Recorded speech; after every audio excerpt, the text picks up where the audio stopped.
17 de diciembre del Evangelio según San Mateo. Libro del origen de Jesucristo, hijo de David, hijo de Abraham. Abraham engendró a Isaac, Isaac engendró a Jacob, Jacob engendró a Judá y a sus hermanos.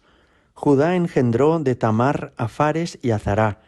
Fares engendró a Esrón, Esrón engendró a Arán, Arán engendró a Aminadab, Aminadab engendró a Naasón, Naasón engendró a Salmón, Salmón engendró de Rahab a Booz, Booz engendró de Rut a Obed, Obed engendró a Jesé, Jesé engendró a David el rey. David, de la mujer de Urías, engendró a Salomón, Salomón engendró a Roboán, Roboán engendró a Abías, Abías engendró a Asaf, Asaf engendró a Josafat, Josafat engendró a Jorán, Jorán engendró a Ocías, Ocías engendró a Joatán, Joatán engendró a Acaz, Acaz engendró a Ezequías, Ezequías engendró a Manasés, Manasés engendró a Amós, Amós engendró a Josías, Josías engendró a Jeconías y a sus hermanos, cuando el destierro de Babilonia. Después del destierro de Babilonia, Jeconías engendró a Salatiel, Salatiel engendró a Zorobabel, Zorobabel engendró a Abiud, Abiud engendró a Eliaquín, Eliaquín engendró a Azor, Azor engendró a Sadoc, Sadoc engendró a Aquín, Aquín engendró a Eliud, Eliud engendró a Eleazar, Eleazar engendró a Matán, Matán engendró a Jacob, y Jacob engendró a José, el esposo de María, de la cual nació Jesús, llamado Cristo. Así, las generaciones desde Abraham a David fueron en total 14, desde David hasta la deportación a Babilonia 14, y desde la deportación a Babilonia hasta el Cristo 14. Palabra del Señor.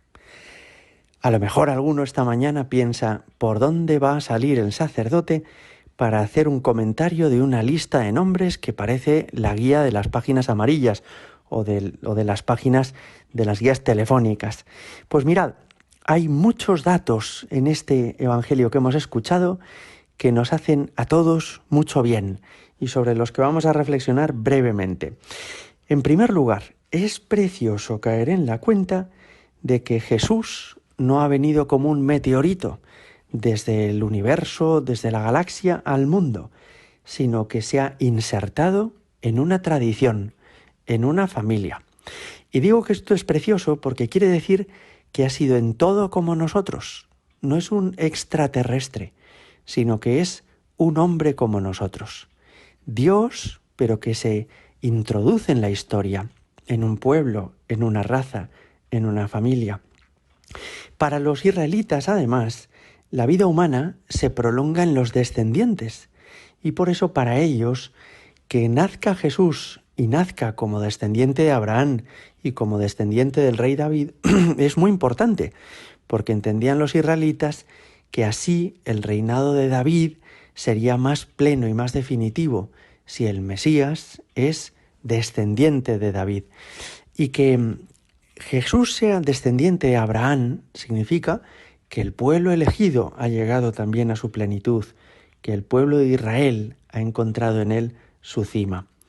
También es precioso pensar la belleza de la fecundidad humana, es decir, que nuestra vida no solamente es valiosa por lo que hacemos o por lo que decimos, sino también por el fruto que damos.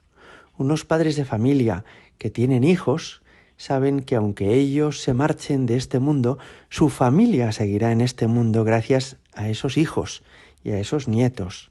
Hay una fecundidad material en cada matrimonio que tiene hijos y por eso la Iglesia ha aconsejado siempre a los esposos que tengan hijos y que colaboren con Dios en la obra de la creación. Y por eso la Iglesia ha bendecido y admirado especialmente las familias numerosas en la historia. Y hay también una fecundidad espiritual. Hay personas que no han podido tener hijos, pero que han sido catequistas y han tenido muchos discípulos, o que han sido maestros, o sacerdotes, o religiosas, ejerciendo así una cierta paternidad o maternidad espiritual. También es interesante caer en la cuenta de cómo el último versículo nos hablaba de la virginidad de María, porque está diciendo en toda la lista, este engendró a este a este, este a este, y de repente cambia el orden de la frase Y lo que termina diciendo es, y Jacob engendró a José, el esposo de María, de la cual nació Jesús. Así que no dice, y Jacob engendró a José y José a Jesús. No, sino que José se casó con María y es María quien por obra del Espíritu Santo ha engendrado a Jesús. Pero por último, me parece que es muy interesante también caer en la cuenta de esto.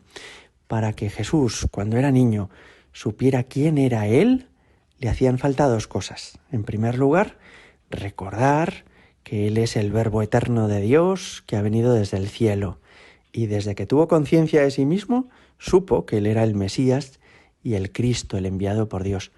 Pero también recordar que Él procede de María, de los antepasados de José por descendencia legal, de los antepasados del rey David.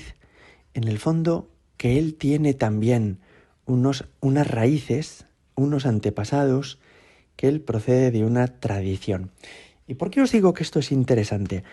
Seguramente habéis leído todos la novela 1984 de George Orwell. En esa novela, que es una distopía, cuenta este autor cómo sería el mundo en una dictadura comunista terrible. Y en el fondo lo que refiere, aunque lo refiere en futuro, es algo que ha sucedido de alguna forma durante décadas en el mundo.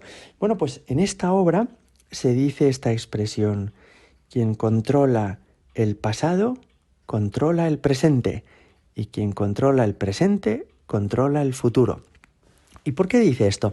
Pues porque en esa dictadura de ficción de la novela 1984 se le dice a la gente quiénes son y de dónde vienen, y se les engaña sobre su origen, de manera que, creyéndose algo distinto de lo que en realidad son, se les puede manipular en el presente para configurar al antojo de las autoridades el futuro.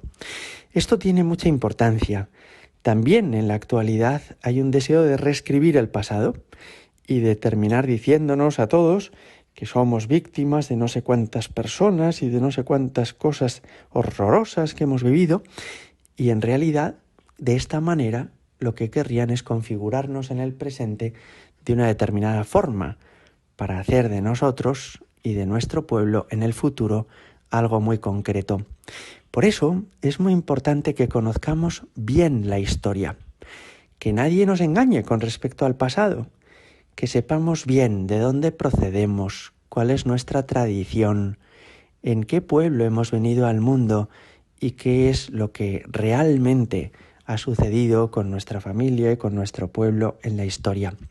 Solo conociendo la verdad del pasado, sabremos bien ser en el presente los que somos y podremos de esta manera construir el futuro.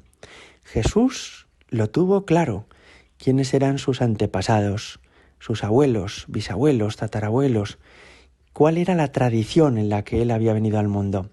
¿Y tú? ¿Lo tienes claro? ¿Tú sabes quién eres, de dónde procedes, qué fueron tus antepasados, qué ha hecho tu familia y tu pueblo en la historia?